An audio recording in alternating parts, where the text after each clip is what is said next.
It looked like nothing. A small black and white manga tucked away on a shelf in Tokyo. No ads, no fame, no interviews, just a quiet book with a quiet title, The Future I Saw. Most people walked past it. No one paid attention. Why would they? It wasn't published by a major house. There were no clean lines, no colorful panels, just rough pencil sketches, almost childlike in simplicity. And yet, something about it whispered. Inside 15 dreams were drawn, strange, abstract scenes. A bridge collapsing, a woman in white, numbers scribbled in corners, waves swallowing a city, and in one frame, the numbers 3, 1, 1. At the time, it meant nothing. Just a sketch, just a story. But 12 years later, Japan was hit by the deadliest tsunami in its modern history, March 11th, 3-1-1. People remembered. A forum thread appeared. Someone mentioned that comic from years ago. That one with the dream drawings. That weird one no one understood. The internet lit up. Copies sold out. Photos of the pages spread. And what they found shook them. The sketch was there. Seawater flooding streets. Towers half submerged. And the numbers written right on the cover. It wasn't just a coincidence. It was a mirror, a message, and it wasn't the only one. One by one, readers began to tally the dreams, and the most terrifying realization emerged. Nearly all had already come true. A celebrity death, a city falling silent, a continent shifting. The artist, known only as Tatsuki, had vanished. No social media, no appearances, just a pen name and silence. Until 2023. Out of nowhere, the manga was re-released, updated, extended, and with it came the final dream, a vision of what was still to come, a specific date, a specific time, and a catastrophic event that hasn't happened yet, July 5th, 2025. Kale Aindamani. This was no longer just a manga, it was a prophecy. And whether you believe in predictions or not, you're here now, hearing this, reading this, listening to this, and you must ask yourself, if someone could sketch the future before it happened, what else have we ignored? This isn't just about Japan. It's not just about dragons and earthquakes. It's about the fabric of time, the veil between what we see and what's already on its way. Some pages aren't just drawn, they're revealed. And this one, this forgotten manga from 1999, may be the most important page we were never supposed to turn.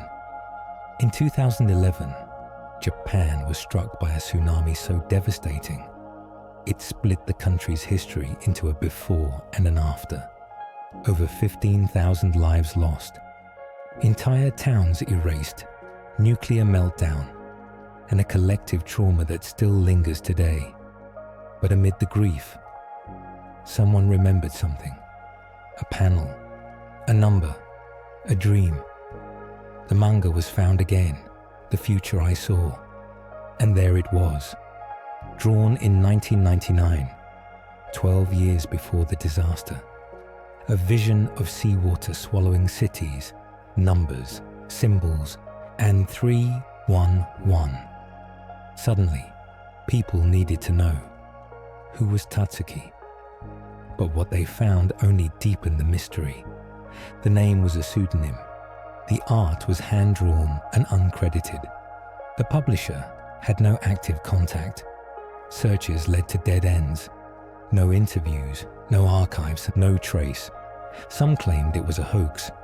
Others believed she was part of a secret society. A few even thought the manga had been planted, like a test, to see who would notice. And then, silence again, until October 2023. After more than 2 decades, the manga was re-released. Same title, same dreams, but this time with more. Expanded pages, additional notes, and a chilling final chapter. Tatsuki had returned, not with fanfare, not with fame, but with a deeper warning, a prophecy that had haunted her since childhood. Alongside the new release came a few lines of detail. She was born in 1954 in Kanagawa Prefecture, now lives in Yokohama. A normal woman, she claimed, quiet, private, creative. But since the age of 9, she had been dreaming things that hadn't happened yet.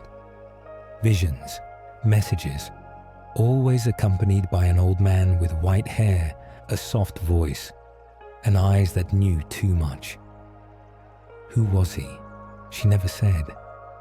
Only that he would walk with her in dreams, show her scenes, and whisper truths she wasn't ready to carry. Most of the world still doesn't know her name.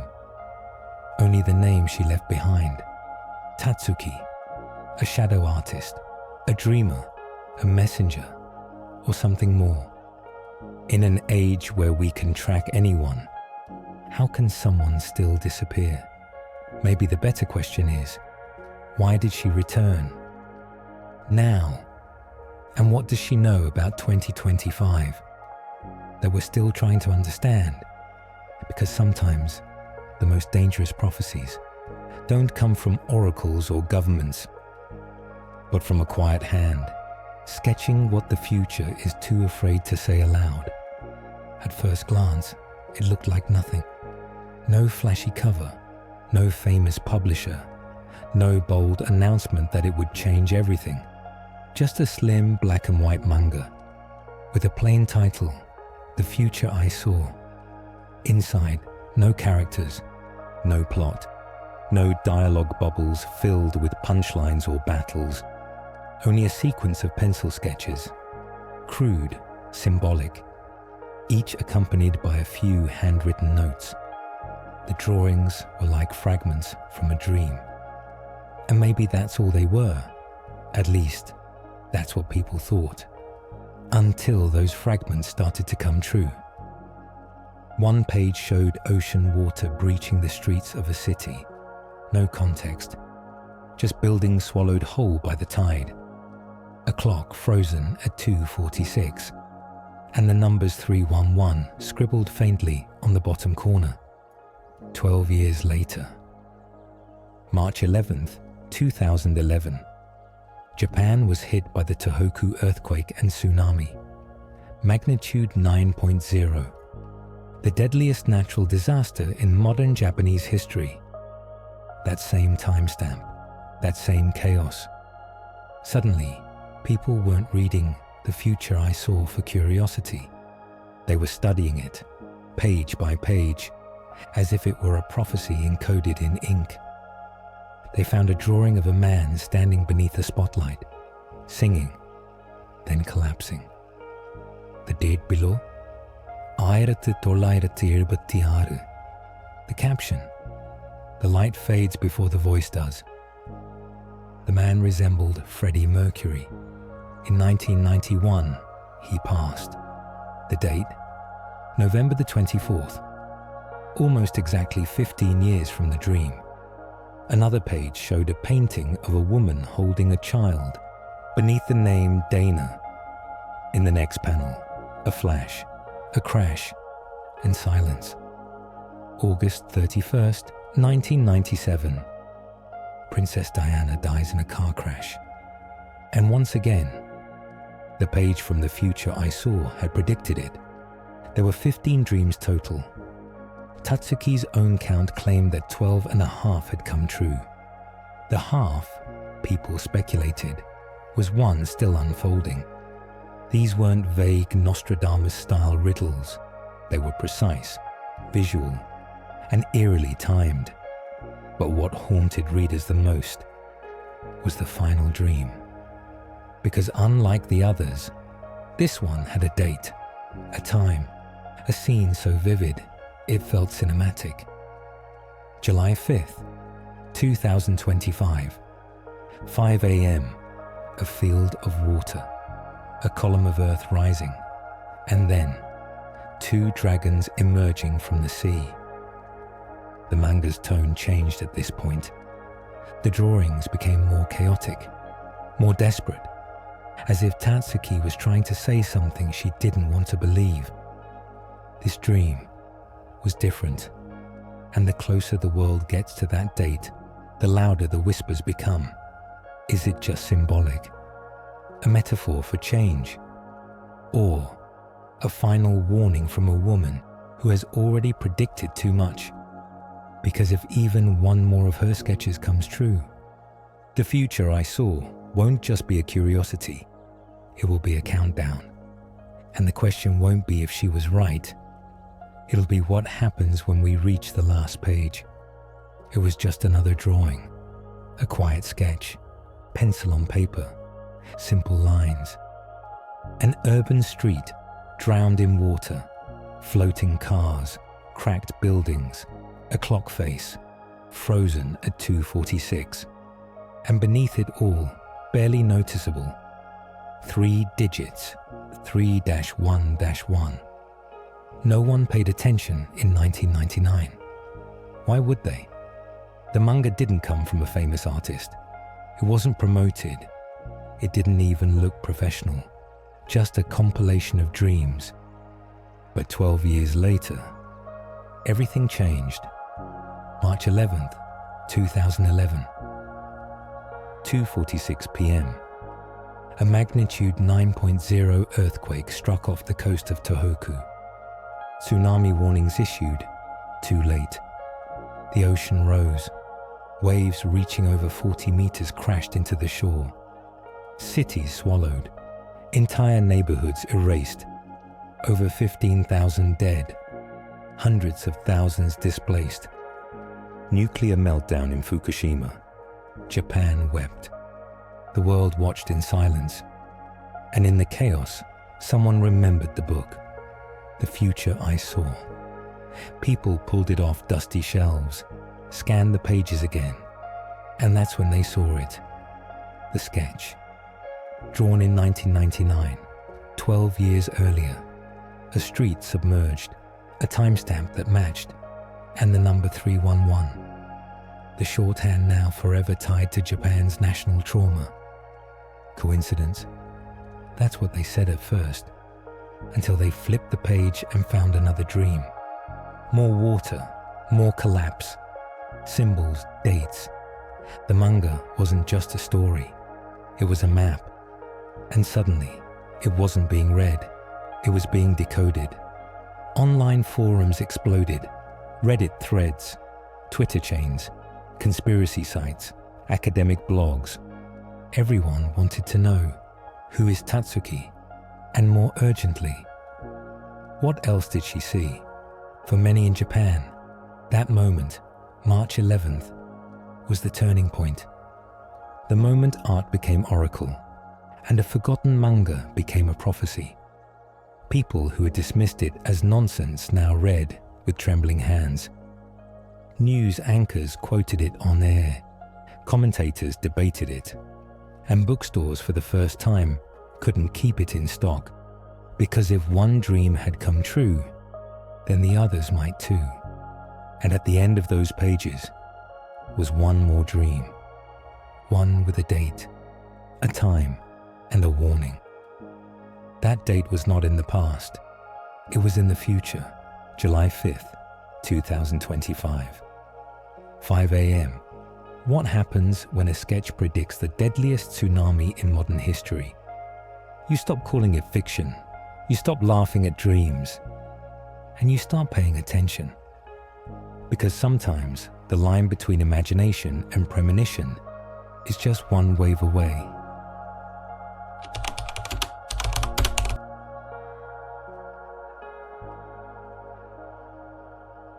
Beneath the ink of an old manga, a pattern was breathing, quiet, unnoticed, until the numbers began to align. 15 dreams. That's all she said they were, just dreams. But 12 of them came true, not symbolically, not vaguely, but with a precision that left even the most skeptical voices trembling in silence. The earthquake that split the earth open, the tsunami that swallowed whole towns, the celebrity collapse that echoed a sketched frame from decades earlier, all laid bare in the pages of a book no one had taken seriously until it was too late. And what made it more disturbing was the timing.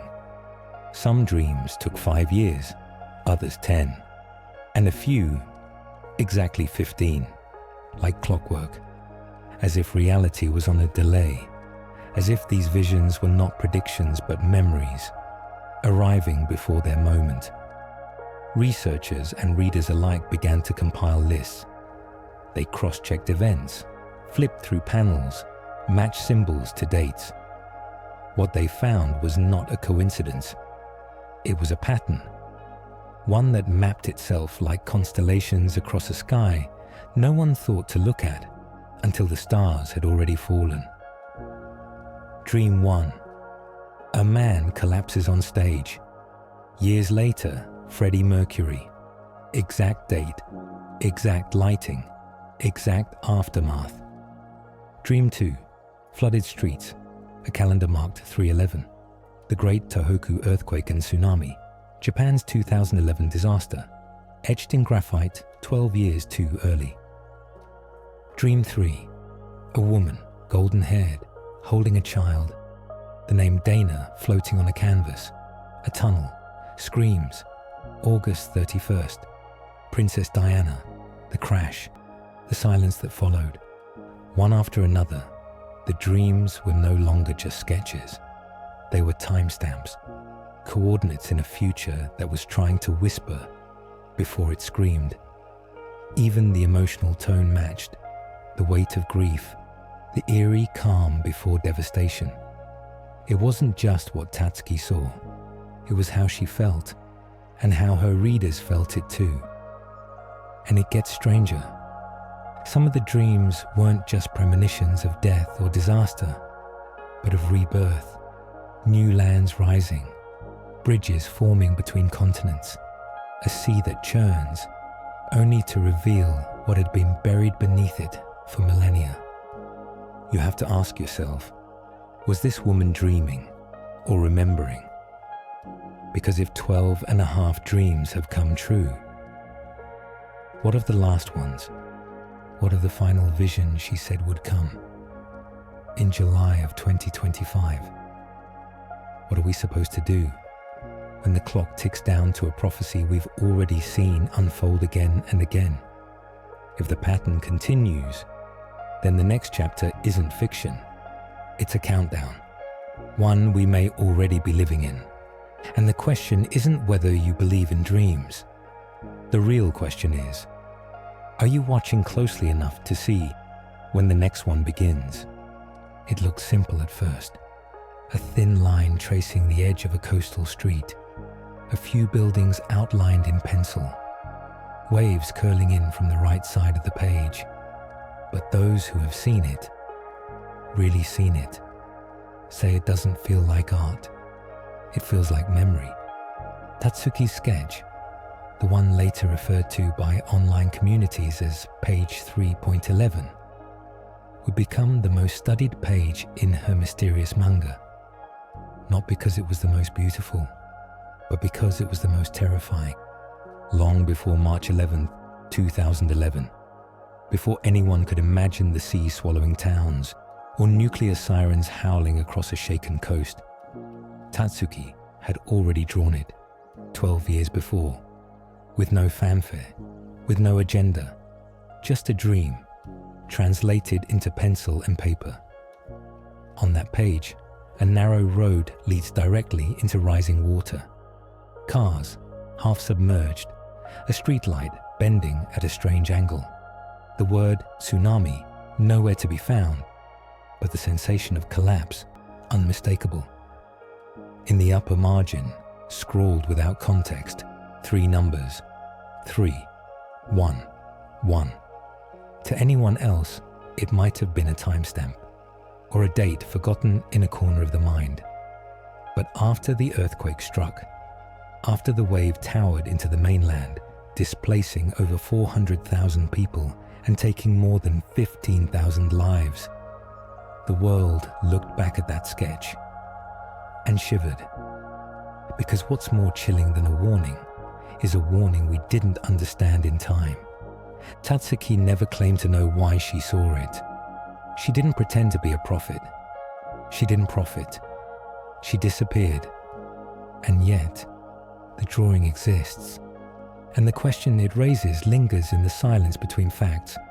How could someone, unknown and untrained, map the emotional devastation of an entire nation? A decade before it happened, online forums exploded with theories. Some believed the sketch was fake, reverse engineered after the fact. But the original publication date of her manga has been verified. July 1st, 1999. Archived, timestamped, traceable. The drawing was there long before the disaster. Others argued it was coincidence, the human mind's hunger to find meaning in chaos. But coincidences don't usually come with matching numbers and prophetic waterlines. In the years since, the Third 11 sketch has become more than an artifact. It's become a question about time and about consciousness. Was Tatsuki seeing the future? Or was she tapping into a field of memory that already holds all futures, waiting for the few who can translate dreams into glimpses? Because the drawing isn't just haunting because of what it shows, it's haunting because of what it knows. And if one sketch foretold a disaster that large, what else might be hiding in those pages? Not as fiction, not as fantasy, but as warnings we still have time to hear if we're ready to listen. Sometimes, it wasn't the sketch itself that carried the weight. It was the scribble, the quiet marks in the corners, the symbols that looked like noise to most, but to others whispered of something more. In the margins of Tatsuki's manga, barely visible in certain light, were strange details, half-formed numbers, arrows without direction, single kanji characters with no translation provided, words underlined 3 times, circles around seemingly random times of day. They didn't make sense when the book was first printed, but later, they became signs. After the 2011 tsunami, readers went back to those pages with different eyes, not just to admire the drawings, but to decode them. A new kind of attention began to bloom, and what they found was unsettling. On the page that eerily mirrored the tsunami, just beneath the waves crashing into the town, was a number, 3.11, as if a date had been quietly recorded before it ever existed. In another panel, a dream sequence of a collapsing bridge includes a small clock drawn in the top right, the hands pointing directly to 5 o'clock. Morning or night, she never said. But for those who followed Tatsuki's visions, that hour holds weight. That exact time, 5 a.m., appears again and again, on the final page, on a sketch of rising land, on a blurry vision of oceanic bubbles. It's as if something is supposed to begin or end at that moment. And there were symbols, spirals, small triangles inside of circles, a pair of lines that, when overlaid with modern seismic maps, resemble fault lines near the Philippines and the Pacific. Some say the drawings reflect nothing more than subconscious abstraction, but others believe Tatsuki was mapping pressure points, emotional, energetic, or perhaps even geological. One of the most debated notations appears in A Dream of Fire, a scene with a man standing before a burning city. In the top margin, Tatsuki had written only 3 characters: Kami no Koi, the voice of God. But whose voice? Is it metaphor, madness, or a literal transmission she received in dreams? Tatsuki never offered an explanation. That was her pattern. She recorded. She vanished. But the marks she left, small, quiet, nearly missed, speak louder now than they ever did before. Because in every margin, there's the possibility that someone was trying to warn us. Not with alarm bells, not with headlines, but with pencil and paper and prophecy. What do you do with a warning that whispers instead of shouts? Do you ignore it, dismiss it? Or do you lean closer and ask what it's still trying to tell you? Because perhaps the most powerful messages are the ones that wait in silence until you're finally ready to read between the lines. When the future I saw first reached the hands of curious readers in 1999, it landed with the weight of mystery and then silence. There were no interviews, no author photo, no media tours, just a slim volume tucked away in quiet bookstores, filled with fragile sketches, cryptic numbers, and the uneasy feeling that something bigger was hiding in plain sight. The name on the cover, Tatsuki, a name with no record, no past, no traceable footprint. Publishers received the manuscript through mail, no return address, no follow-up. When curious journalists tried to find her, even the editor listed in the book claimed to have never met her in person. And after that brief flicker of light, she vanished. For years, no one heard from Tatsuki again. Not a letter, not a sighting, not a whisper. In a world saturated with oversharing and social profiles, her absence felt impossible. Some believed she had died shortly after publication. Others claimed she never existed, that Tatsuki was a pseudonym for a collective of artists, or worse, a psychological operation designed to seed fear.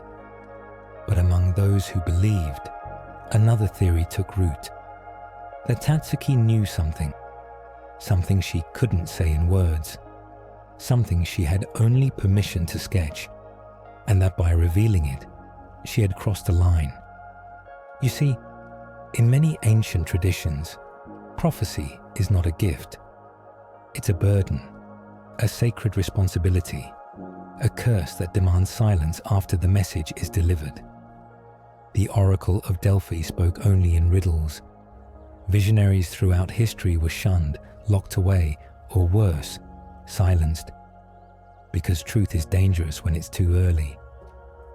And maybe Tatsuki knew that. Maybe she saw not just events, but consequences. Maybe she glimpsed what would happen if too many people knew too soon, or if the wrong ones used the visions for control. So she disappeared. Some say she returned to a quiet life in a coastal town. Others claim she never lived in this time at all, that she was a vessel, a messenger who came only to warn, then left through the same dream door she entered. Whatever the truth, her absence became part of the prophecy, her silence part of the signal, because sometimes the most haunting question is not what was said, but why the speaker disappeared after saying it. In 2023, long after the world had mostly forgotten her, Tatsuki returned. But before that moment, for over 2 decades, she lived as a ghost, a woman who gave the world a glimpse of its possible future, then vanished before it came true. The dreamer had left the page, but her dream kept unfolding. And now, we are the ones turning the page, wondering what part of it we're already living in.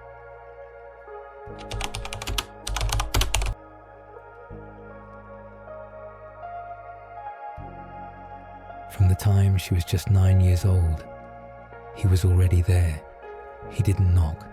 He didn't speak at first. He simply appeared again and again In the quiet hours between sleep and waking, a tall, serene figure with long silver hair and eyes that shimmered with an impossible calm. His voice, when it finally came, was slow, gentle, like water flowing over ancient stone. Tatsuki didn't know who he was. She never saw him in waking life, but in her dreams, he was as real as breath.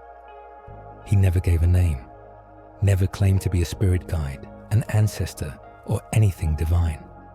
And yet, his presence carried weight, not fear, but gravity, as if the air around him had been trained to listen.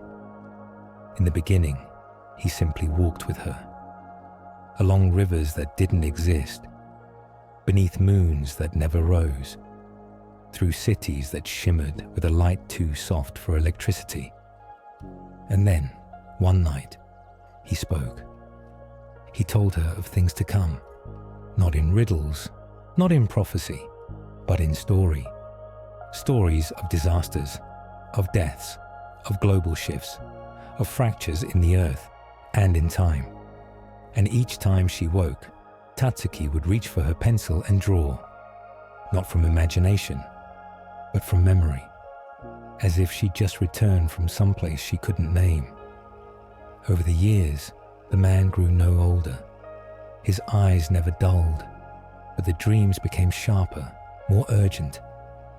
He began pointing toward symbols, names, numbers. He would stand silently as images unfolded around them. Tsunami waves swallowing coasts, celebrities collapsing under stage lights, new lands rising from the sea. He never forced her to write them down, but he never told her not to. And that perhaps was the most unsettling thing, because this wasn't a guardian angel. He didn't soothe her or promise safety. He only showed her what was coming and left the choice to her, to remember or to forget. Tatsuki chose to remember. For years, she wondered who he truly was. Some believed he was her subconscious. Others speculated he was a messenger, a being from another dimension sent to deliver warnings through the only medium soft enough to be heard, dreams. But Tatsuki never gave an answer. In the margins of her reissued book, she wrote only this: he was always there, before the visions, before the drawings. Even when I was afraid to look, he was looking with me. Some say the man is a symbol, others a spirit, but maybe he was something older than both.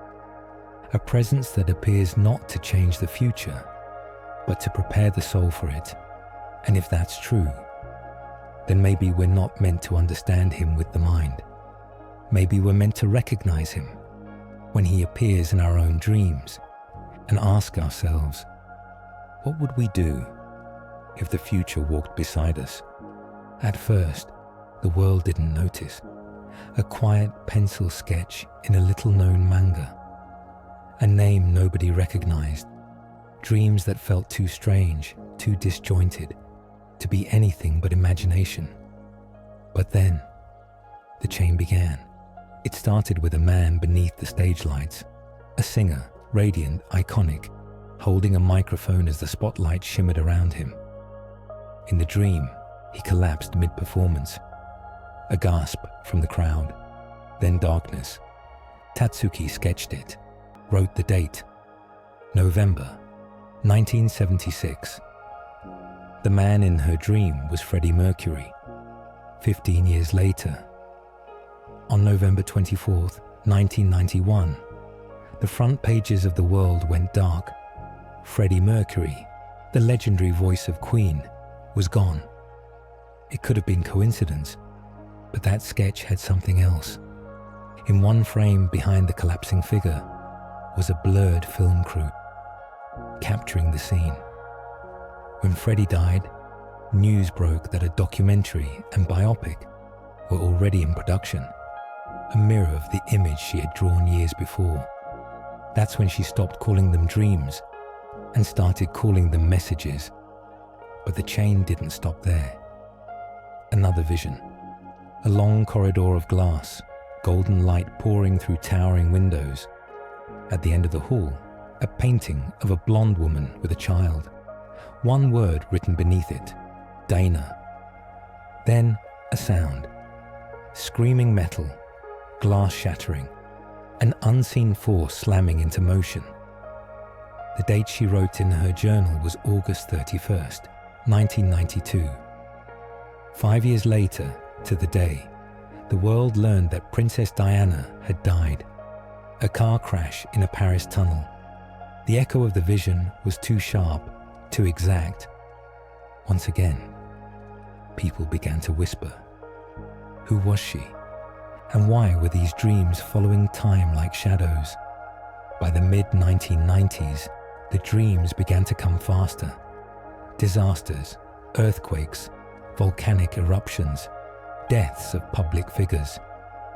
She documented everything, from emotional tone to color, symbols, time of day, even ambient temperature. Each sketch, a portal. But no one believed her. She was dismissed as paranoid, as imaginative, as strange. Because we don't like when dreams become maps. We don't like when mystery dares to organize itself into pattern. But Tatsuki didn't need belief. She just needed to remember. In the silence of her studio, she sketched. In the margins, she wrote, not for fame, not for proof, but for something deeper. A quiet knowing that the future was speaking, and she was listening. One drawing became 2. 2 became 15. And of those 15, 12 and a half have already come true. Some with eerie precision, others still unfolding in quiet parallels. And one, just one, remains, unfulfilled, unchanged, waiting. And if the chain holds, it's the one that changes everything, not just for Japan, but for the world. We like to think of time as a line, a beginning, a middle, an end.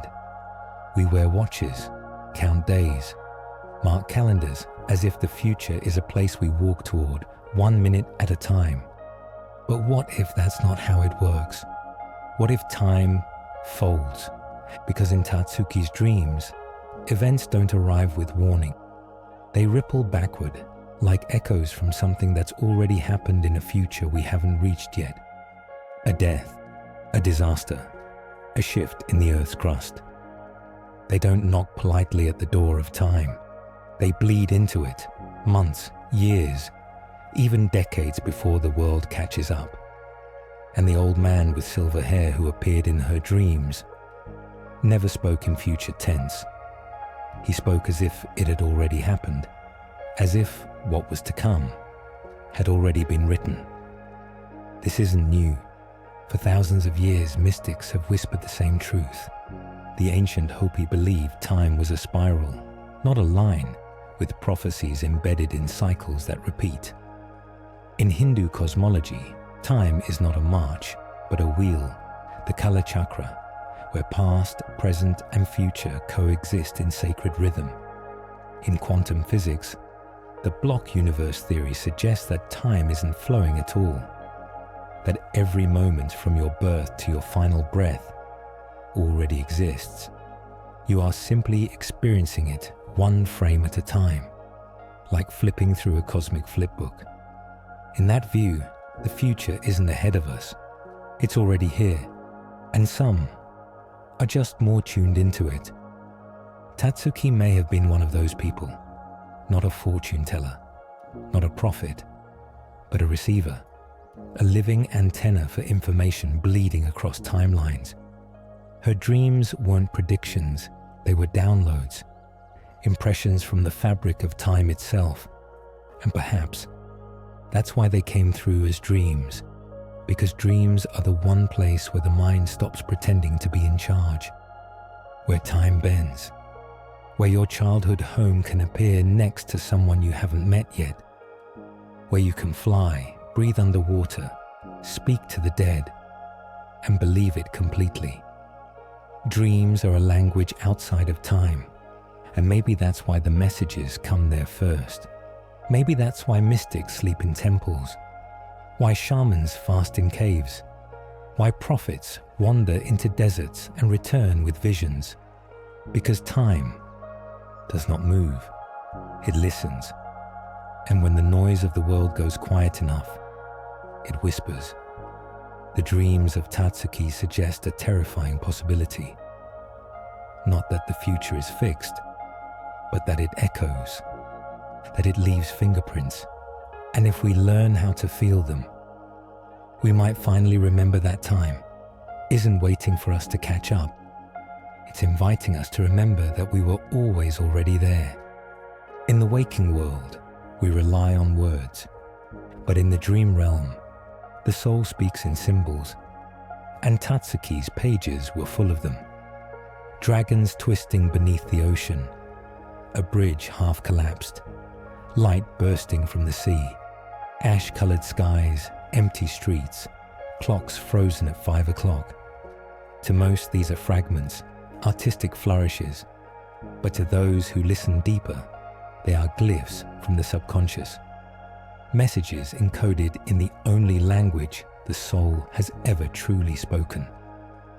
The dragons, they appear again and again in her dreams, coiling, emerging, breaking through the water like ancient forces rising from the deep.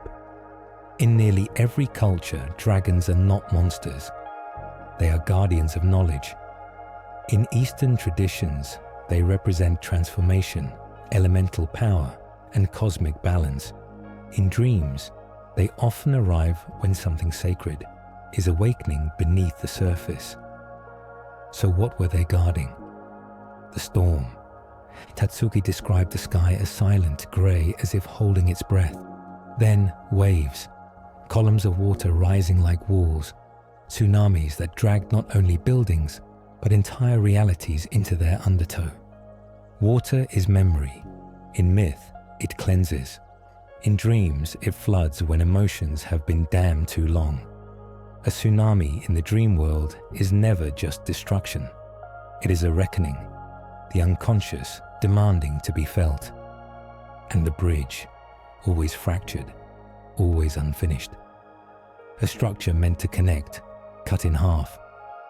Bridges in dreams represent thresholds, the crossing between two states of being, life and death, known and unknown, old self and new self. When the bridge is broken, the passage is not safe. Something is interrupting the soul's path. And yet, there is light. Tatsuki's dreams often end not in darkness, but in emergence. A new land, a new shape rising from the sea, a slow birth, like an island remembering it was once part of something greater. Light in dreams is not just hope, it's remembrance. It's the soul recognizing itself after the storm. Even the time, 5 a.m. It's the hour before the world wakes, the threshold between night and day, a liminal hour when monks rise to pray and dreams whisper their final secrets before fading into dawn. These symbols, dragons, storms, bridges, light, are not just art. They are the sacred grammar of prophecy, because the subconscious doesn't speak in straight lines. It paints in spirals. It reveals through myth. And those who know how to see begin to understand what is coming before it arrives. Tatsuki didn't claim to know the future. She simply recorded what the soul showed her. And in every curve of the dragon's tail, in every cracked bridge, in every shimmer of light on water, there may be a message we've forgotten how to read, but it's still there, waiting to be remembered. Not every vision was meant to be shared. Some are too heavy, too vivid, too haunting to speak aloud. And for Tatsuki, there was one dream she carried in silence for decades, a dream so intense, she hesitated to even put it to paper. But it stayed with her, like a ghost. She later admitted this was the one that made her afraid of her own gift, not because of what it showed, but because of how it felt. It didn't feel like a dream. It felt like a memory from a future that hadn't happened yet. It began, she said, with sound, a thunderous roar from beneath the earth, not like an earthquake, something deeper, more ancient, like the bones of the planet cracking open. And then, stillness.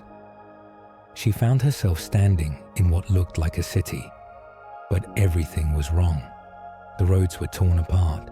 The buildings had collapsed at strange angles, like they'd been sucked downward from the base. Streetlights flickered. Entire blocks were missing, like someone had erased them.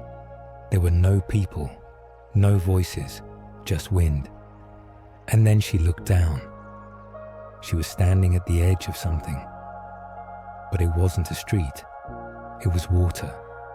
Miles of it, stretching behind and ahead of her. But she wasn't on a boat or a dock. She was just there, somehow suspended on a sliver of dry ground in the middle of a drowned world. She turned to check the time. Ainda money, but not morning or night, just 5 o'clock, frozen in its own void. And then the sky changed. Ash-colored clouds began to swirl. From the distance came a sound, not of people, not of machines, but of something rising, something vast, like the ocean exhaling. And in that moment, she said she knew.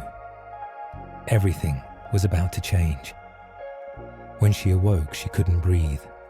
Her heart was pounding. Sweat drenched the sheets. And yet, the air in the room was still cold. She was wearing a short-sleeved shirt. That detail haunted her, because in her dream, despite the devastation, it wasn't winter. It was warm.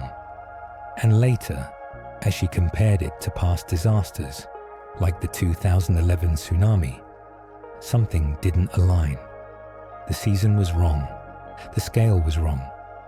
This wasn't a memory of what had happened. It was a warning of something still to come. She didn't publish the sketch. Not at first. It took her decades. Because some dreams, you don't want to believe. Some futures, you don't want to name. But she finally did, quietly. In the re-release of The Future I Saw, and under the image of the drowned city, she wrote one line. I fear this is not what came before. I fear this is what comes next. And for those who've studied her visions, this one is not just the most terrifying, it's the most urgent, because the time it speaks of is drawing near.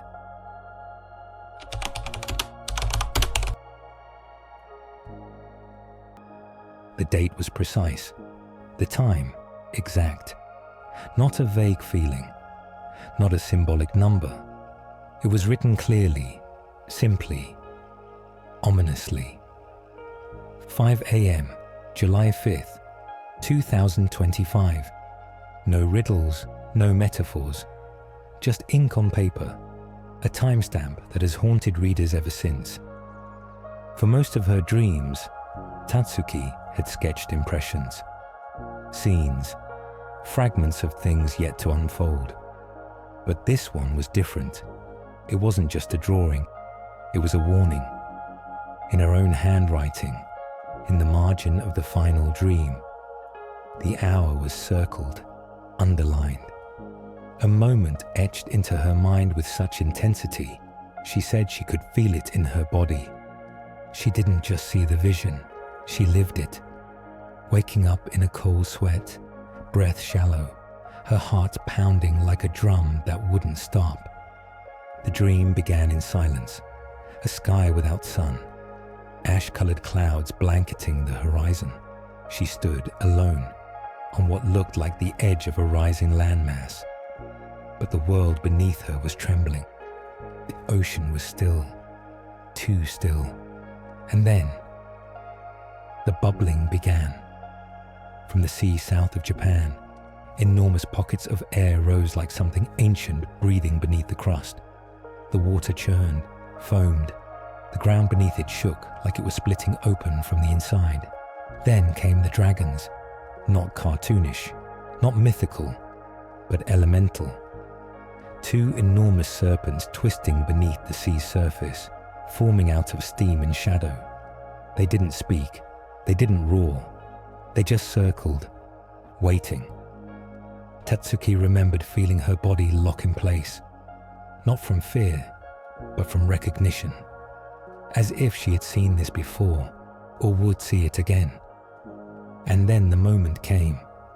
The ocean tore open. A pillar of water exploded into the sky, towering higher than any wave before it. It wasn't a tsunami. It was a curtain of force, a rupture. And as it crashed forward, swallowing coastlines, sweeping away entire cities, she saw something no dream had ever shown her. A new land, jagged, raw, rising from the sea like a forgotten continent pulled back into view.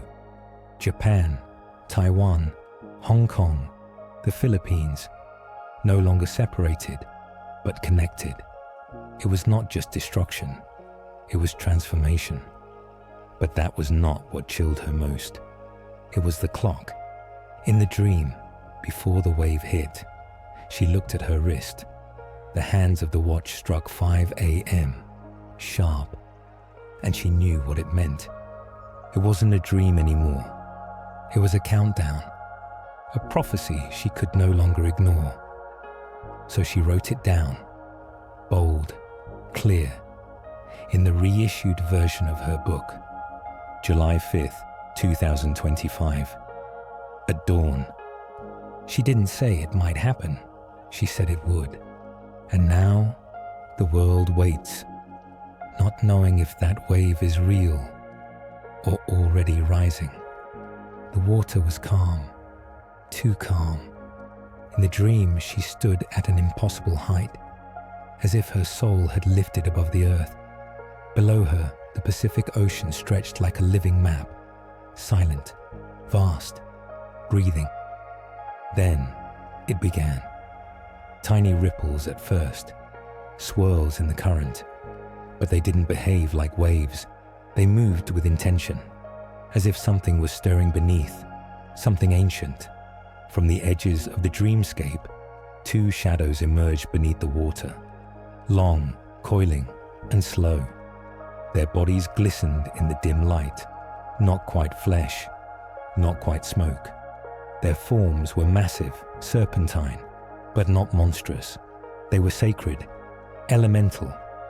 They moved like wisdom wrapped in power. Twin sea dragons, no eyes, no teeth, just presence. One circling clockwise, the other counter. Their paths tracing a spiral over the center of the sea. The same center where the ocean had begun to churn. They weren't attacking. They were watching, protecting, as if guarding a portal or warning of something that had already awakened. Tatsuki never forgot their shape, the curve of their bodies, the way their tails brushed the ocean floor and their heads nearly kissed the clouds. She said it felt like time stopped in that moment, that the dragons weren't just in the dream, they were part of the dreamer, like an archetype buried in the collective soul of the planet. And then came the crack. Not thunder, not lightning, but a sound that split the sky, a roar from the deep. The dragons vanished in a blink, submerged like spirits slipping into the underworld, and in their place, the rupture.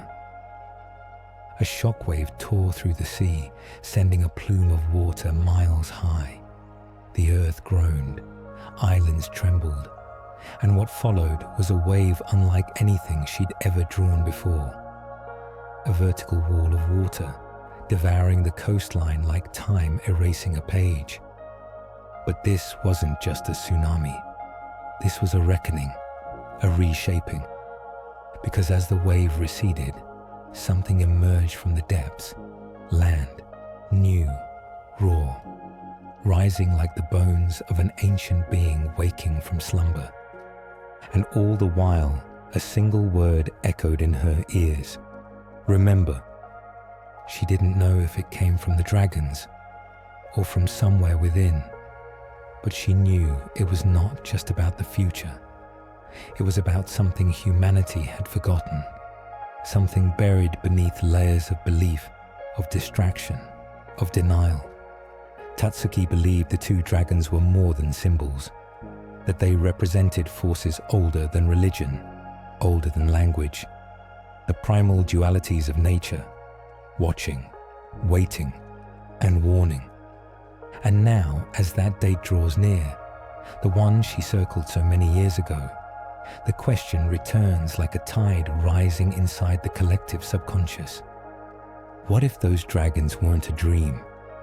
What if they were a memory of what's coming back?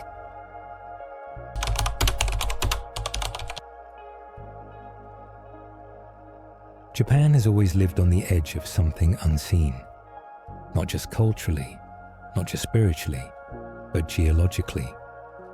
Because beneath the polished cities and quiet mountains lies a crackling fault line, a seam in the earth where pressure builds like breath before a scream. This place is known as the Ring of Fire, a sprawling horseshoe-shaped zone stretching across the Pacific, home to over 75% of the world's active volcanoes and 90% of its earthquakes. And at its very heart lies Japan. 4 massive tectonic plates converge beneath this region: the Pacific, the Philippine Sea, the Okhotsk, and the Eurasian. They press, shift, grind, and slip. Every inch of movement sends ripples of energy across the crust, most of them small, forgettable. But sometimes the earth doesn't whisper, it roars, like it did in 2011, when the Tohoku earthquake triggered a tsunami that swallowed towns and ruptured the Fukushima power plant. But scientists say that was not the worst-case scenario, because the most feared rupture lies in a different zone, the Nankai Trough, just south of Honshu. It hasn't unleashed a major quake since the 1940s, and every year since, it's been building pressure, quietly, invisibly. Experts from Japan's meteorological agency have warned that when this zone finally breaks, it could produce a magnitude 9 class quake, the kind of rupture that shifts coastlines, redraws maps, and sends waves taller than buildings crashing into shore within minutes. The kind of event that reshapes not just land, but history. And that's where Tatsuki's vision becomes chilling, because the precise region she drew, the sea south of Japan, the deep plate junctions beneath, is exactly where this seismic threat looms. Coincidence? Maybe. But when a woman draws a dream decades in advance, and that dream maps to the very fault lines geologists now fear most, it stops feeling random. It begins to feel like resonance. And what makes it more unsettling is the timing.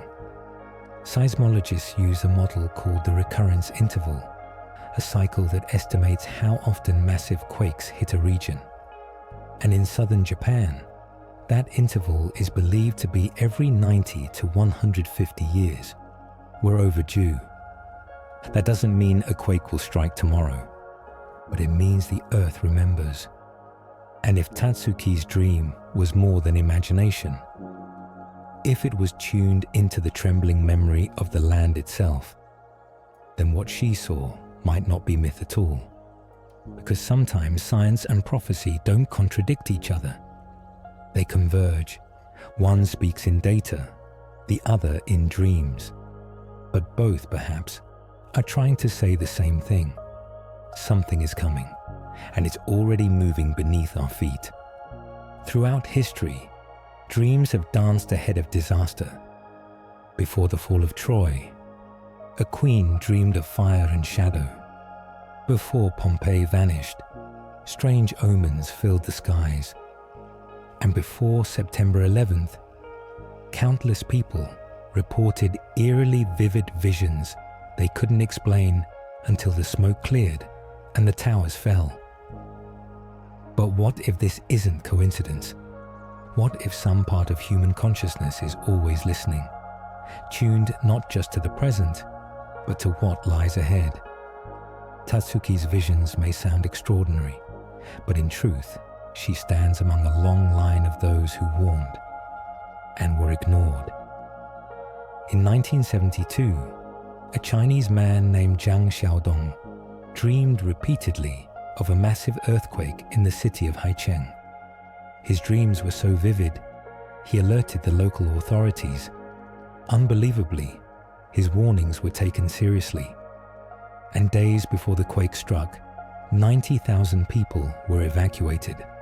The quake hit, buildings collapsed, but thousands of lives were saved. It's one of the only documented cases in modern history where a dream was linked to mass survival. But it didn't happen again. 4 years later, another Chinese city, Tangshan, was reduced to rubble by an earthquake with no warning. Over 240,000 people died, and survivors later told of strange dreams in the days leading up to it. Dreams filled with fire, water, and the sound of the earth groaning beneath them. No one listened that time, because we don't have a system for listening to dreams. We have sensors, satellites, charts, but the inner vision of a human being, that's not quantifiable, and yet it continues. Before the 2004 Indian Ocean tsunami, one of the deadliest disasters in recorded history, indigenous tribes living on the Andaman Islands fled to higher ground days in advance. When asked why, they said the signs were clear. The animals had stopped singing, the winds had changed, and their shamans had dreamed of water swallowing the sun. They survived, while tens of thousands who relied only on modern warning systems did not. So again we ask, is this prophecy or is it pattern? Are certain people able to tap into something beyond logic, a collective pulse, an intuitive alarm, a sacred thread that connects all beings through time? The ancient Greeks believed dreams were messages from the gods. The Hopi saw them as visions from the ancestors. Tibetan mystics used them to travel across lifetimes. And maybe, just maybe, in our hyper-rational world, we've silenced something we were never meant to forget. Tatsuki's manga might be dismissed as coincidence by some, but when history is filled with visions that came true, again and again, it becomes harder to look away. Because maybe the question isn't whether prophecy is real. Maybe the question is, how many more dreams must come true before we start listening? For most, dreams are just noise, random firings of the brain, fragments of thought, the mind-cleaning house. But for others, dreams are doorways, messages, warnings, truth whispered in metaphor. And sometimes they reveal what hasn't happened yet, but already exists in the unseen. Carl Jung, the great Swiss psychoanalyst, once said, "Who looks outside dreams, who looks inside awakens." But he also believed the unconscious was not just a mirror of past trauma. It was a map of time, a living field that contained both memory and premonition. In his collected works, Jung wrote of patients who dreamed of war, of floods, of personal tragedies. Days, sometimes years before they happened. He called it the collective unconscious, a hidden well we all drink from, a shared psyche that stretches not just across space, but across time. And then there was Edgar Cayce, the sleeping prophet, an American mystic with no formal education, who, under self-hypnosis, delivered thousands of readings while in a dreamlike trance.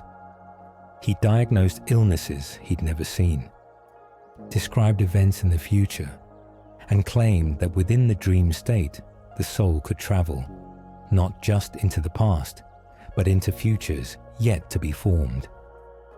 In one session, Casey described a shifting earth, land rising where there had been sea, and disasters occurring where once the ground was stable. At the time, most dismissed it, until decades later, when parts of his visions eerily mirrored geological data that science hadn't yet discovered during his lifetime. But this idea that dreams hold knowledge of what's to come is older than any one mystic. In ancient Greece, pilgrims would travel to the temples of Asclepius not for a priest or potion, but to sleep.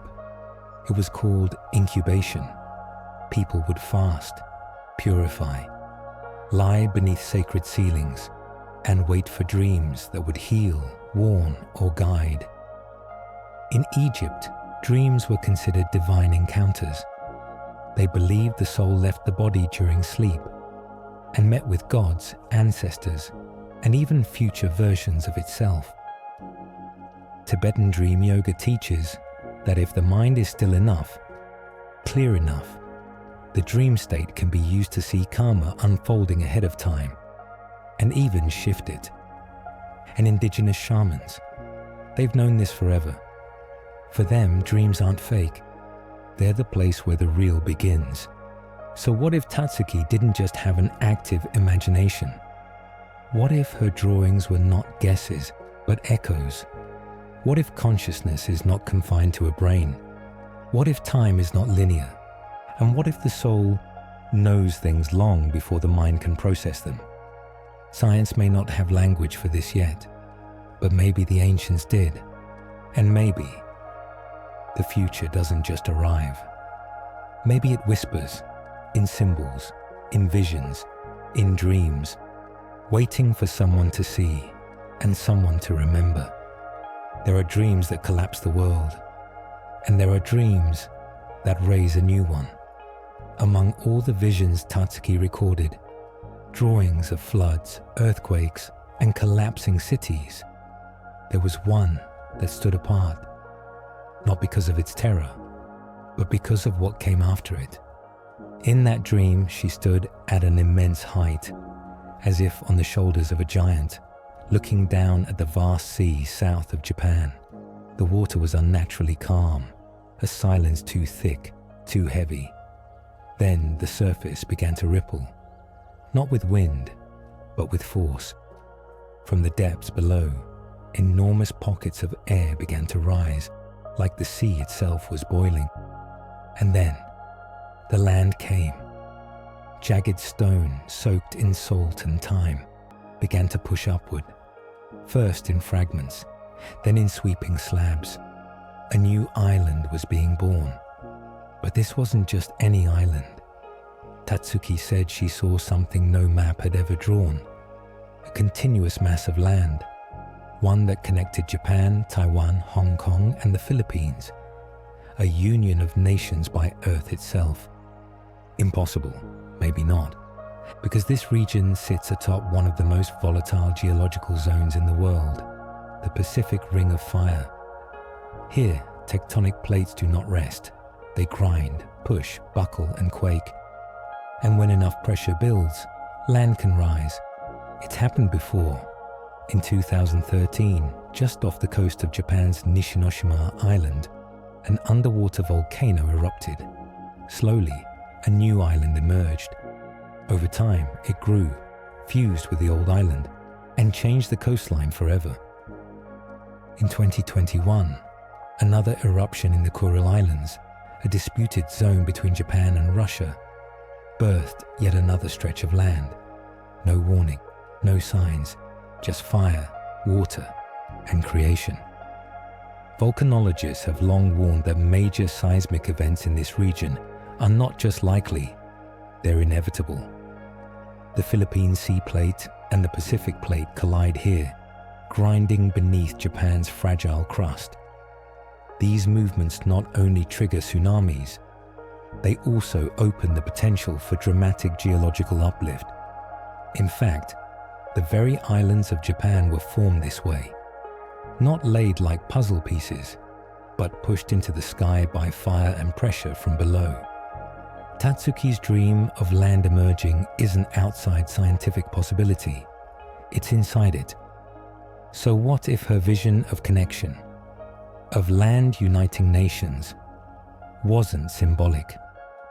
What if the dragons she saw beneath the water were just metaphors for plates? What if, after disaster, the Earth is planning something else? Not an end, but a beginning. Because when tectonic forces awaken, they don't ask for permission. And when land rises from the sea, it doesn't bring politics or prophecy. It brings the truth that everything we think is solid isn't. And what lies beneath eventually finds its way to the surface, especially when someone has already seen it. They thought it was gone forever, a lost world swallowed by time, dismissed as fantasy, buried beneath the ocean's hush. But what if the stories were right? What if the myths were memories? In the pages of Tatsuki's dream journal, there's more than disaster. There's a return, a vision of land not just forming, but re-emerging, as if the earth itself is remembering something it once forgot. She described it as ancient, raw, a landmass rising like a sleeping god from the Pacific floor. And when you look deeper, past the dragons and tidal waves, something uncanny begins to surface, the echo of a forgotten continent. Science has a name for such things. They call them lost continents, submerged land masses that once stood above water and then disappeared. Zealandia is one. It lies beneath New Zealand and its surrounding seas, nearly as large as Australia. For decades, it was thought to be geological fiction, until scientists mapped it in 2017. It had mountains, continental crust, structure, and silence. But Zealandia is not alone. Kumarikandam, Lemuria, Mu. Lands whispered about in sacred texts, temple carvings, and esoteric traditions across Asia and Polynesia. Some say these were once real, vast civilizations swallowed by floods, remembered only through symbols and songs. The Tamil epics speak of Kumarikandam, a sunken cradle of wisdom that once connected South India with Australia. And Pacific Island myths speak of a motherland that birthed many peoples before the oceans claimed her. To the modern mind, these sound like fables. But what if they're not? What if the earth occasionally resets? What if land disappears, only to return? Geologists today know the ocean floor is not still. It moves, it folds, it breathes. Subduction zones pull plates beneath one another. Volcanic ridges build mountains beneath the surface. And when those forces align, land can rise. Tatsuki's prophecy of a new land may not be new at all. It might be ancient, returning. Her drawing showed land stretching in places we've never seen it. But what if it once existed? What if the upheaval she saw wasn't creation, but resurrection? Some researchers now believe vast tracts of submerged crust exist beneath the Western Pacific. Fragments of a proto-continent broken apart by tectonic chaos long ago. These fragments, now buried in darkness, may be stirring once again. The dragons of her dreams, curling in silence beneath the sea, might represent this primal force. The earth reshaping its own memory. We often think the future is ahead, but what if the future is what returns? What if the new earth isn't something we build, but something we remember? And when it rises, as Tatsuki saw, it may not just change our maps. It may change everything we thought we knew about what came before.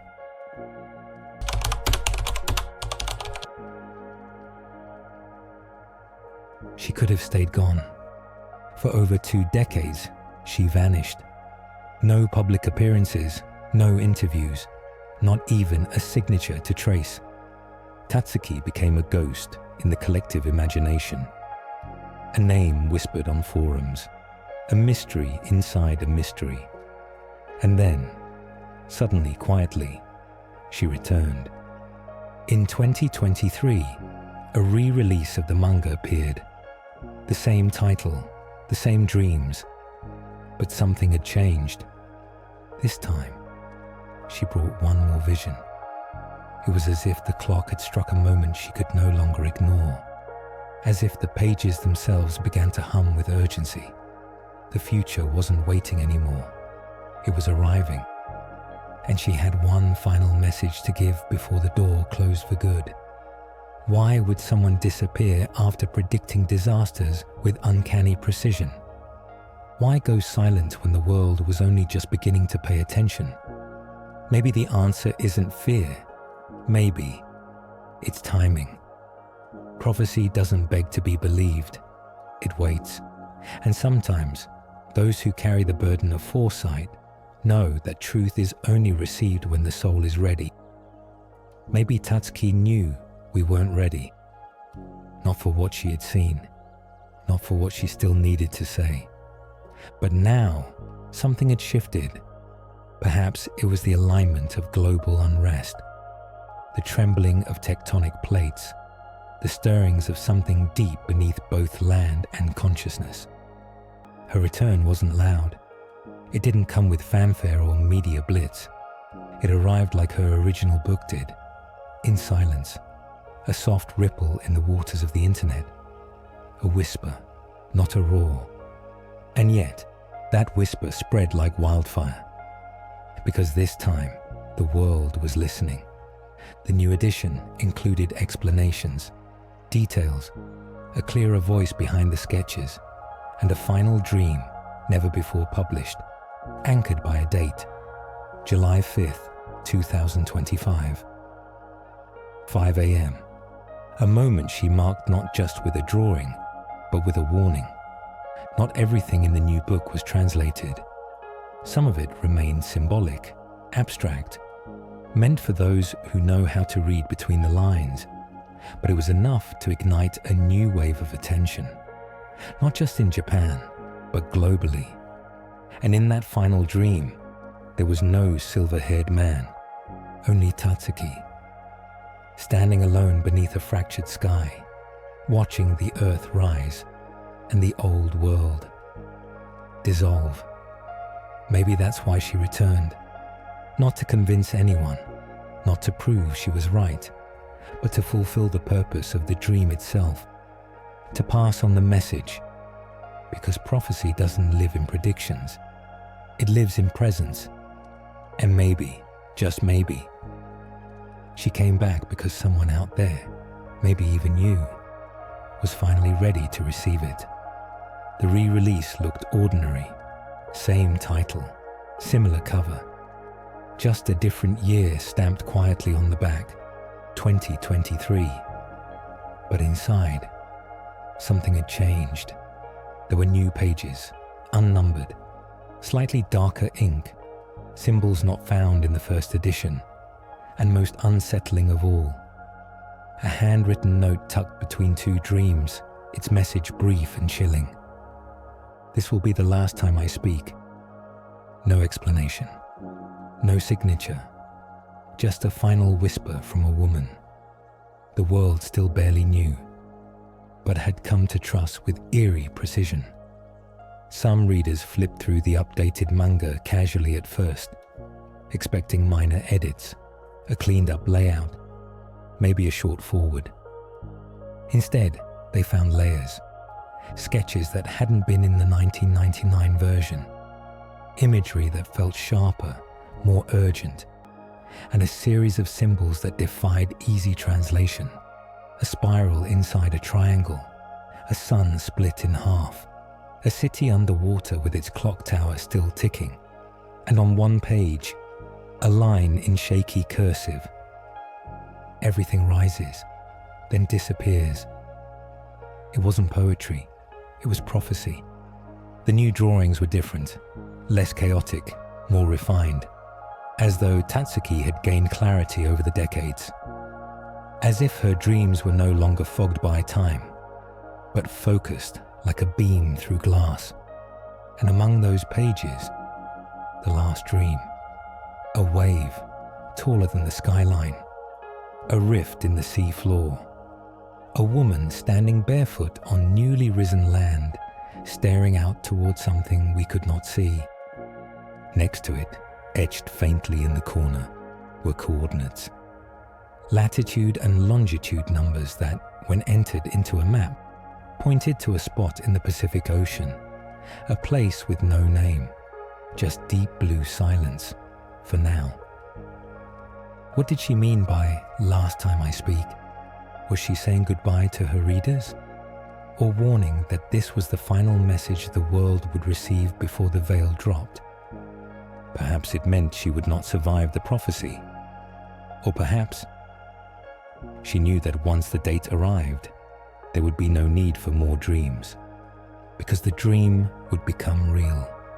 Researchers, spiritualists, geologists all began analyzing the new pages.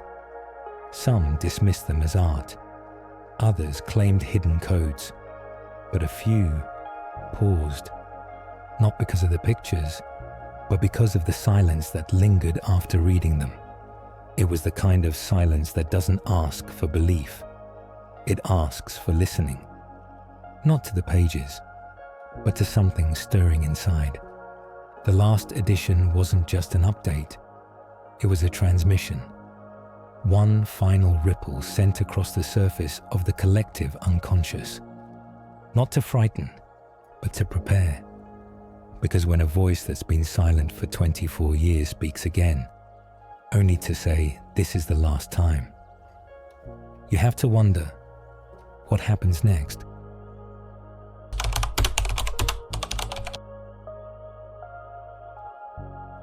When a dream speaks of disaster, the mind looks to the earth.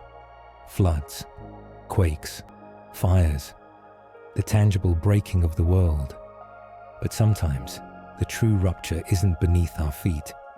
It's in the veil that separates one reality from another. Tatsuki's final dreams did not only warn of rising seas or the birth of land. They whispered of a shift, a rift, a threshold, a moment in time where something would be torn, not just in the crust of the planet, but in the framework of perception itself. Her sketch of the two dragons rising from the sea, many saw only symbols of tectonic violence, of nature preparing to crack open, but others looked deeper. In Eastern myth, dragons aren't just beasts of destruction. They're guardians, gatekeepers. In some traditions, they stand between realms, protecting sacred passageways that only open when the balance between dimensions falters. So what if the vision wasn't of a catastrophe in the physical sense? What if the sea itself represented the unconscious mind, and the dragons, the archetypal forces that guard the bridge between waking and something else? In one of the most cryptic notes scribbled in the margin of Tatsuki's drawing, she wrote only a few words. "When the sky forgets the light, something will return." It wasn't clear what she meant, but the more people studied the art, the more they began to notice clues, overlapping geometries, dream figures dissolving at the edges, repeated spiral forms, and figures standing in positions known from ancient cosmology, as if the dream was showing not just a prediction, but a map, a metaphysical map. Modern researchers of altered states have pointed out strange parallels. People who've undergone deep visionary experiences through meditation, near death, or sacred plant medicine often speak of threshold guardians, strange entities, and an overwhelming sense of being pulled through a membrane from this reality into something vaster. Could Tatsuki's final vision be describing that same membrane? Could the eruption, the water, the rise of land, all be metaphors? What if the landmass she saw wasn't literal, but symbolic of a new plane of awareness? In her reissued edition, she included one final page, barely illustrated. A simple black and white doorway, a shadow standing at its edge, and beneath it, the words, "Not everyone will walk through, but those who do will not return the same." To those expecting a prophecy of destruction, this may seem anticlimactic, but to those who understand the deeper nature of dreams, of symbols, of soul whispers, it's far more terrifying. Because if the prophecy is not just about what happens in the world, but about what's awakening in us, then July 5th, 2025 isn't just a date, it's a doorway. And the question is not what lies beyond it, but whether we're ready to face what walks through. They call them dragons. But in ancient cultures, dragons were never just creatures of fire and fury. They were protectors, intermediaries, keepers of thresholds between worlds. When Tatsuki sketched the twin serpents rising from the sea, it was easy to assume they were symbols of destruction. But what if they weren't here to destroy? What if they were here to guard something ancient, buried deep beneath the waves? Modern geologists know that the Pacific Ocean isn't still. It churns beneath the surface, a massive dance of tectonic plates grinding against each other in silence. The two plates at the center of Tatsuki's vision, the Philippine Sea Plate and the Pacific Plate, intersect just beneath the exact region her dream pointed to. And at that intersection, the earth groans, it stirs, it remembers. According to researchers, this convergence zone is among the most seismically active in the world. Subduction occurs here, a process where one plate dives beneath another, pulling magma, minerals and heat toward the mantle. It creates earthquakes, volcanoes, but it also creates pressure, immense ancient pressure that's been building for millennia. And in myth, that's where dragons dwell, beneath the earth, in the hot veins of the world, coiled around sacred energy. In Chinese cosmology, dragons are linked to the ley lines of the earth, the invisible meridians of energy that carry life force around the globe. When a dragon moves, it's said the land itself changes. Earthquakes, storms, floods, all are symptoms of a dragon's shift, but also awakenings, emergence, the rising of hidden truth. So what if the vision of the dragons wasn't about apocalypse? What if it was about an unveiling? Many mystics believe the earth holds memory, not just of past events, but of knowledge, of civilizations, of teachings lost in flood and fire. Some of these teachings are said to be encoded in the land itself, buried beneath fault lines, stored in crystalline forms, and sealed beneath volcanic stone. If that's true, then the dragons aren't just symbols of tectonic tension. They're sentinels, and what they're guarding may not be physical at all, but energetic, a portal, a sacred seal, a knowing buried beneath centuries of fear and forgetting. Tatsuki never wrote exactly what lay beneath the dragons, but in one of her final notes, she scrawled a single line in the margin of a wave. When they rise, it begins. What is it? A catastrophe, a rebirth, a mass remembering? All we know is this: the dragons did not appear randomly. They appeared at the point where earth and ocean meet, where myth and geology kiss, and whether literal or metaphorical, they tell us something is stirring, something vast, something old, something that will not stay asleep much longer. And when it wakes, the world may look very different. Not every dream stands alone. Some repeat, some evolve. But in the case of Tatsuki, there was something more. A thread, a pulse, a deeper rhythm running beneath every sketch, every symbol, every vision. It's easy to fixate on the dates, the tsunami, the quakes, the dragons. But if you look closely, if you sit with the dreams long enough, something else begins to reveal itself. There is a pattern, and not just of disaster, but of alignment. Across the 15 prophetic visions recorded in the future I saw, each seemed at first like a separate event, a celebrity's death, a flood, a plane crash, a collapse. But slowly, scholars, mystics, and dream analysts noticed something uncanny.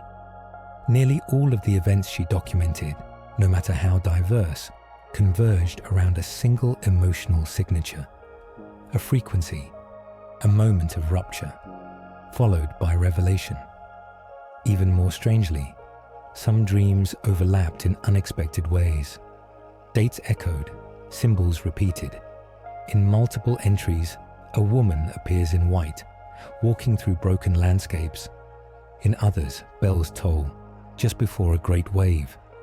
And then there's the number, always the number, tucked into corners and margins, reappearing like a whisper.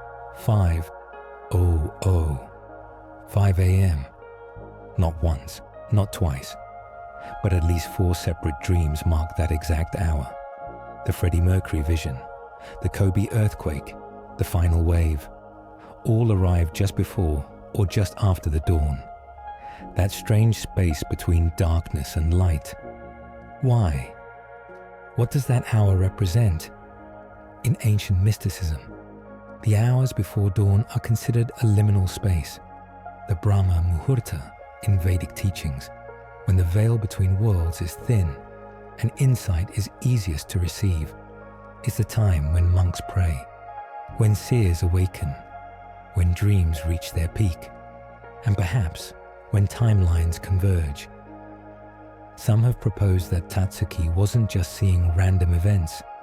She was mapping a convergence point, a singular moment when the fabric of time, psyche, and earth would all intersect.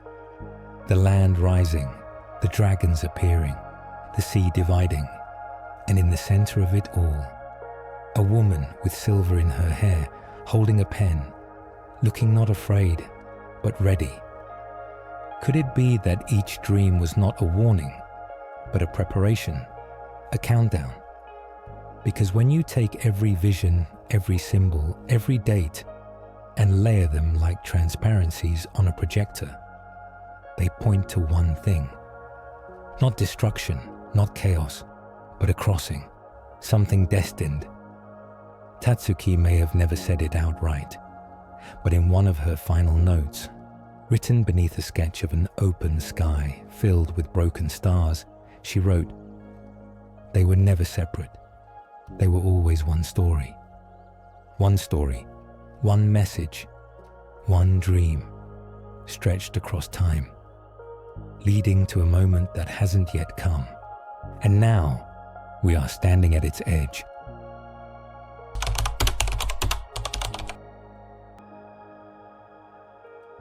What if we've been looking at it all wrong? What if this prophecy, this strange haunting dream of destruction, was never meant to scare us? What if it wasn't a threat at all, but a key? Because from the beginning, we framed these visions through fear. We saw the waves and imagined apocalypse. We saw the dragons and imagined monsters. We saw the earth break and assumed it meant the end. But what if the opposite is true? In many indigenous traditions, in ancient prophecies whispered across deserts and mountaintops, destruction is never just the end. It's the breath before renewal, the breaking of the shell before emergence, the shattering of illusion before truth can rise. Tatsuki's drawings are filled with devastation, yes, but they are also filled with rebirth. In the dream of the tsunami, after the silence, a new land begins to rise. in the vision of the two dragons after the eruption, a bridge connects nations. In the margins beneath the chaos, there are symbols of return, spirals, moons, seeds, and maybe, just maybe, the message isn't prepared to die. Maybe it's prepared to awaken. Because what if the Earth's movement is also our own? What if the cracking of tectonic plates is the mirror of our own spiritual upheaval? The shift of collective consciousness, finally breaking free from old systems, old fears, old lies. There is a theory, even among geologists, that Earth's most dramatic changes coincide with energetic transformation in human culture. Ice ages and extinctions, followed by leaps in consciousness. Collapse, followed by renaissance. And perhaps that is what this prophecy truly speaks to. Not punishment, but evolution. Not doom, but decision. Because the truth is, we are always dreaming, as individuals, as a species, as a soul family. And what manifests in the outer world is often the reflection of our inner disconnection, or our return. So what if Tatsuki's dream was our dream? What if she tapped into the collective soul and just happened to draw what we all already know, somewhere deep down, that something is coming, that the old world is breaking, that the new one is waiting, and that we, not just the earth, are being asked to rise, not through fear, but through remembrance. Because maybe this wasn't a prophecy in the traditional sense. Maybe it was a mirror, a test, and an invitation to see clearly, to return inward, and to prepare not for the end, but for the beginning we came here to witness. Most people won't believe it, even if they see the patterns, even if the dates align, even if the dreams match history with eerie precision, they'll still turn away. Why? Because believing would mean letting go of the illusion of control. The human mind isn't wired for prophecy. It's wired for comfort, for safety, for patterns that make sense. And anything that challenges that, anything that pulls the veil, is labeled crazy, coincidence, conspiracy, or worse, dangerous. Throughout history, we've watched this cycle repeat. Cassandra, in ancient Greece, cursed to speak the truth and never be believed. Nostradamus, ridiculed in his time, only to have his quatrains studied centuries later. Black Elk, the Lakota visionary, whose dream of a dying tree mirrored the fall of his entire people. Edgar Cayce, laughed at by skeptics, even as his visions mapped illness, reincarnation, and the soul's journey between lifetimes. It's not that prophets are rare, it's that belief is. Because to believe is to admit that there is more than logic, more than the five senses, more than science can explain and governments can manage. To believe is to surrender to mystery, and mystery, in a world built on control, is the greatest threat. This is why even Tatsuki, after seeing her dreams come true again and again, vanished. She knew what would happen. She knew they would dismiss her. She knew they'd try to discredit, distort, or worse, claim her dreams as their own and twist them into fear.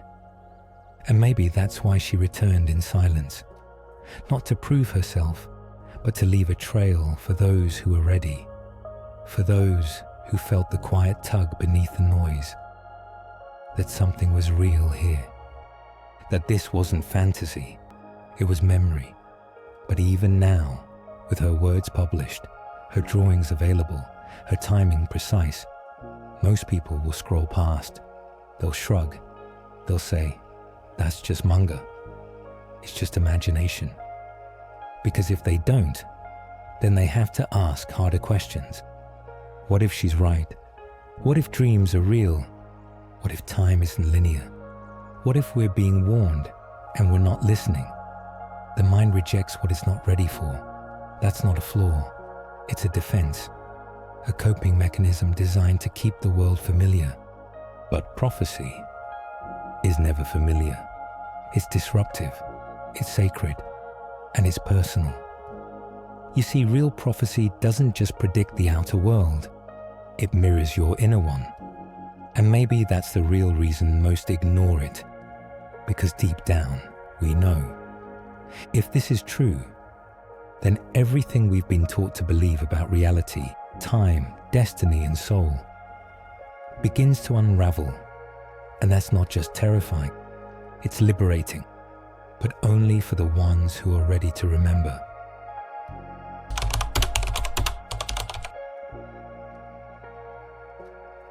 If the future can be seen even once, then the present is no longer ordinary.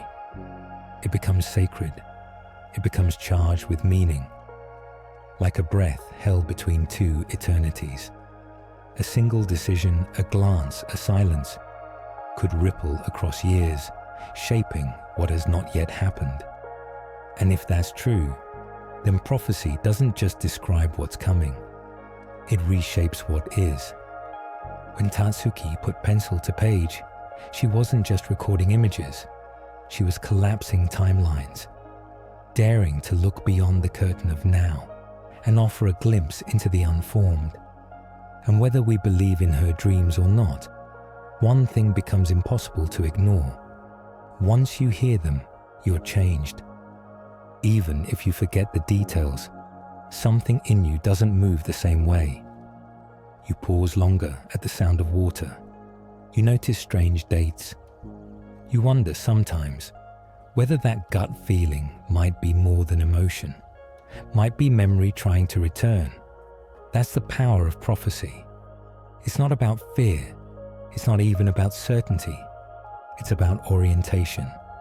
It shifts how we walk through the world, how we hold each other, how we listen, not just to words, but to the deep undercurrent that flows beneath them. If you know the wave might come, do you build higher? If you know the bridge might fall, do you cherish each crossing? If you know a new land may rise, do you ask, what part of me must fall for that to happen? That is the invitation of vision. It doesn't say, this is fate. It whispers, choose carefully, because you are more powerful than you think. And what if, just what if, the moment someone sees the future, it's not so the future can scare them, but so the present can awaken them. Because prophecy is not always a sentence. It's often a mirror, one that shows us what we're co-creating, knowingly or not.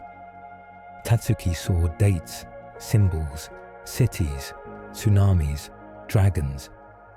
But what she might have really seen was us, our resistance, our forgetting, our longing to return to something ancient and true. Maybe her dreams weren't about what will happen, but what could happen if we don't shift. And so the present becomes a fulcrum, a sacred place between what has been and what might be. If time is a spiral, not a line, then every choice we make now echoes outward. Maybe that's why the dream keeps returning, not to warn us, but to wake us. Because once the future is known, even slightly, the present is no longer a place to sleep. It is a sacred moment, waiting to be lived with eyes wide open. There are no accidents, not in the timing of dreams, not in the whispers that reach your ears at just the right moment, and certainly not in the fact that you are here, listening. Because if this story found you, if these words stirred something ancient in your chest, then you were meant to hear them. Not as a warning, but as a mirror. This isn't just about a manga. It's not just about earthquakes, visions, or symbols in the margins. It's about consciousness and how it moves through people, to reach others, The moment you press play on a story like this, you step into it, and it begins to unfold through you. Not everyone will resonate, not everyone will understand. But if something inside you recognized these dreams, if they echoed something you couldn't quite name, then maybe you've dreamt it too.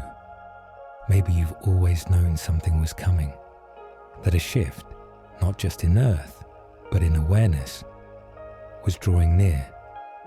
Some people call it prophecy, others call it intuition.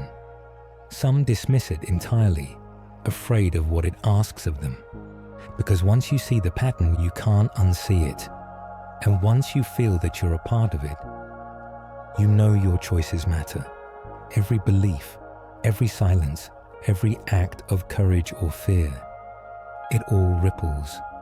So the question is no longer, is this real? The question is, what will you do now that you've heard it? Will you bury it? Brush it off as an eerie coincidence? Or will you sit with it like a code waiting to be unlocked within your soul? Maybe you're not here to predict the future. Maybe you're here to change it, to break a pattern, to soften a timeline, to awaken others with your vibration alone. That's how destiny works. Not with thunder and fire, but with awareness. Quiet moments that shift everything. So yes, you were shown this for a reason. And no, it's not too late. Because the moment you listen with your spirit, you become a transmitter. You carry a piece of the dream forward into conversations, choices, relationships, timelines, and you remind others that they too are part of something ancient. You may never know who you affect, who shifts, just because you did. But remember this, the prophecy wasn't about fear. It was about remembrance. And the most powerful thing you can do now is to stay awake. Because the future is not written in stone. It's written in spirit. And your spirit is listening. The most terrifying prophecies are never really about the world ending. They're about something much quieter, much more sacred. They're about us. For those who truly listened, this story was never a tale of doom. It was a map, drawn not in ink, but in intuition, in memory, in the soul's attempt to remind itself of what it already knows. Because behind every crashing wave, beneath every rising fault line, inside every dragon curling beneath the sea, there's a symbol. And symbols speak in whispers. They tell us where to look. Not just at the sky, not just at the ocean floor, but inward. You see, the real landmass rising might not be geological. It might be consciousness, a continent of awareness, an uncharted territory of spirit, emerging not from tectonic pressure, but from the awakening of those who remember. Because when dreams begin to come true, and visions begin to align with events, something ancient is stirring, not to frighten us, but to prepare us. Tatsuki's dream didn't ask you to fear. It asked you to notice, to pause, to open that hidden part of you that still believes in signals, in symbols, in a greater intelligence moving through time like breath. And if her dreams were real, even just one of them, then so is the part of you that knew it already, the part that dreams and listens and senses what the headlines never say. This is not about July 5th, not really. It's about what it means to live in a time where the veil is thinning, where we are being asked to remember before we're forced to. What would change if you saw the future not as fate, but as invitation? Not to hide, but to rise, to build a new land within your own life, new ground where truth and mystery meet, where old systems fall away and something raw, sacred, and beautifully unformed rises to the surface. That's the real prophecy, not a date on the calendar, but a shift in you, in how you listen, in what you choose to ignore, in who you become. When the waves come and you're no longer afraid, the future may arrive like thunder. But the real question is, will your soul be ready? Not ready to run, but to remember. Because in the end, the dream was never about the world breaking apart. It was about the pieces inside you coming back together. And that, my friend, is the land we've been waiting for.